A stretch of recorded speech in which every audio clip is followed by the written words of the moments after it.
Hi అండి. అందరికీ నమస్తే. నేను మీ అను. వెల్కమ్ బ్యాక్ టు నెల్లూరు వారి ఇంటి రుచులు. ఈరోజు వీడియోలో సంక్రాంతి స్పెషల్‌గా బెల్లం అరిసెలని ఈజీగా ఎలా ప్రిపేర్ చేయాలో మీతో షేర్ చేసుకోబోతున్నానండి. లేట్ చేయకుండా మనం వీడియోలోకి అయితే వెళ్ళిపోదాం. ముందుగా నేను ఒక 6 కేజీలు బియ్యంని 4, 5 సార్లు నీట్‌గా కడిగేసుకొని 12 గంటల పాటు నానపెట్టుకోవాలి. మనం రేపు ఉదయం చెయ్యాలి అనుకున్న వాళ్ళేంటంటే నైటే బియ్యంనైతే నానపెట్టేసుకోండి.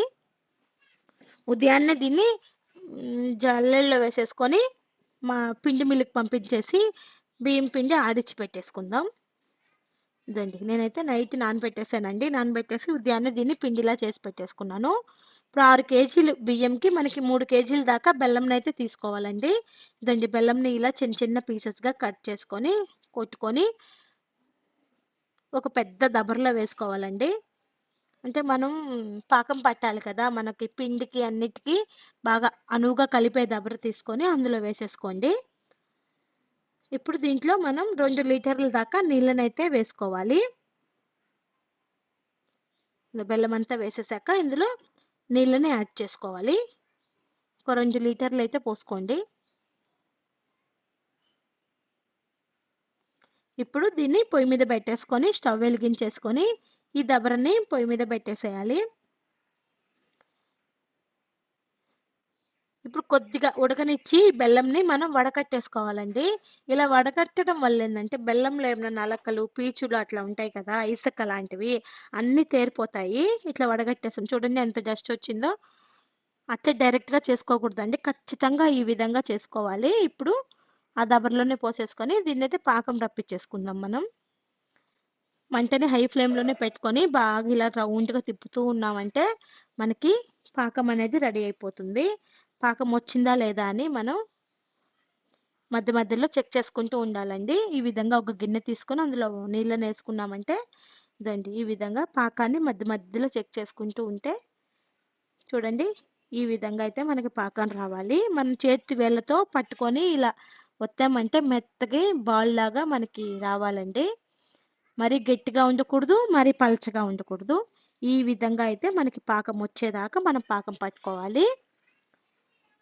దీనికంటే ముందుగా ఉండకూడదు, వెనక ఉండకూడదు. ఖచ్చితంగా ఈ విధంగా రావాలి. ఈ విధంగా వచ్చేలా చూసుకోండి. ఇప్పుడు ఇందులోకి ఒక 100 గ్రాముల దాకా తెల్ల నువ్వులనైతే యాడ్ చేసుకుంటున్నాను. నువ్వులనేది మీ టేస్ట్‌ని బట్టి వేసుకోండి. వేసుకుంటే కూడా బావుంటుంది. కానీ కొందరికి నచ్చదు కదా! నచ్చేవాళ్ళు వేసుకోండి. అది ఆప్షనలే నువ్వులు మరకు. నువ్వులన్నీ వేసేసి ఒకసారి బాగా కలిపేశాక ఇందులోకి మనం ఆడించి పెట్టుకున్నాము గదా పిండిని. ఆ పిండిని వేసుకుంటూ కలుపుకోవాలండి. ఎక్కడ కూడా మనం ఆపకూడదండి. ఈ రౌండ్‌గా కలిపేదంటూ ఖచ్చితంగా ఇట్లా కలుపుతూ ఉండాలి. లేదంటే ఉండకట్టేస్తది. రౌండ్‌గా ఇలా కలుపుతూ ఉంటే మనకి ఎంత పిండైతే పడుతుందో అంత పిండి మనం కలిపేసుకోవాలి.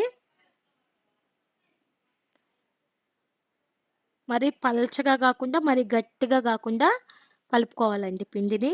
నేను ఈ వీడియోలో చూపిస్తాను మీకు ఏ కన్సిస్టెన్సీలో కలుపుకోవాలో పిండి వరకు. ఈ విధంగా పిండిని కొద్దిగా యాడ్ చేసుకుంటూ కలుపుకోవాలండి. కొందరు ఎలాచీ పౌడర్ కూడా యాడ్ చేసుకుంటారు.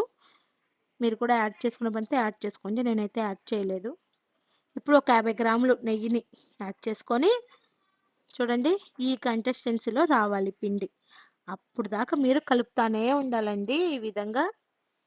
మనకు అరిసెలు చేసేటప్పుడు ఈ కలపడమే అండి ఎక్కువ పని. మిగతా అంతా ఈజీగా అయిపోద్ది. ఈ కలపడమే మనకి చాలా కష్టమవుద్ది. నేను ఇదిగోండి మా ఆయనతో కలిపిస్తున్నాను. ఈ కన్సిస్టెన్సీలో అయితే మనకి పిండి అయితే రావాలి. ఇప్పుడు దీన్ని పక్కన పెట్టేసుకుందాం. ఇప్పుడు స్టవ్ వెలిగించేసుకొని ఒక కడాయి తీసుకోవాలి. ఇందులోకి ఆయిల్‌ని యాడ్ చేసుకోవాలండి. డీప్ ఫ్రైకి సరిపడా ఆయిల్‌ని వేసేసుకొని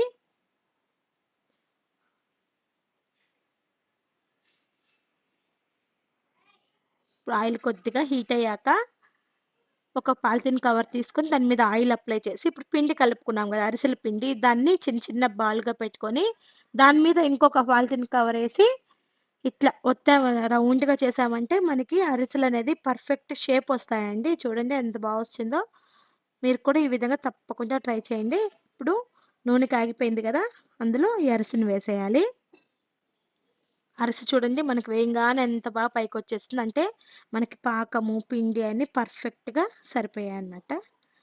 ఇప్పుడు రెండో సైడ్ కూడా తిప్పుకొని బాగా కాల్చేసుకొని గోల్డ్ కలర్ వచ్చేదాకా కాల్చేసుకొని అరిసెలొత్తే పీటుంటుంది గదండీ! పీట మీద ఇది వేసేసి ఒత్తేయాలి. పీట మీదేసేసి బాగా ఒత్తేసామంటే ఆయిలంతా కిందకొచ్చేస్తదండి. చూడండి ఎట్లా వస్తుందో ఆయిలంతా, ఎక్స్‌ట్రా ఆయిలంతా వచ్చేస్తది. చూడండి అరిసెలు ఎంత బాగా పర్ఫెక్ట్ కలర్ గానీ, షేప్ గానీ అంతా చాలా బా వచ్చాయి. ఇంకా అలాగే మిగతా పిండినంతా కూడా మనం అరిసెల్లాగా చేసేసుకోవాలి.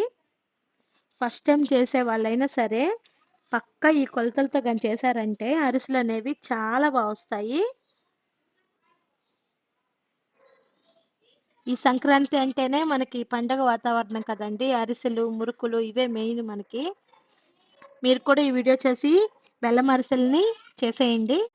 ఇదిగోండి ఈ విధంగా మనం కొద్దిగా గడ్డినైతే తీసుకొని వేసుకోవాలండి. ఈ అరిసెలన్నీ ఇందులో వేసుకోవాలి. పాతకాలం మా అమ్మమ్మోళ్ళు అలానే చేసేవాళ్ళు. అందుకే నేను కూడా అలానే చేస్తున్నాను. ఈ వీడియో చూసి మీరు కూడా తప్పకుండా ట్రై చేసి ఎలా వచ్చిందో మాకు కామెంట్‌లో తెలియచేయండి. Thank you for watching.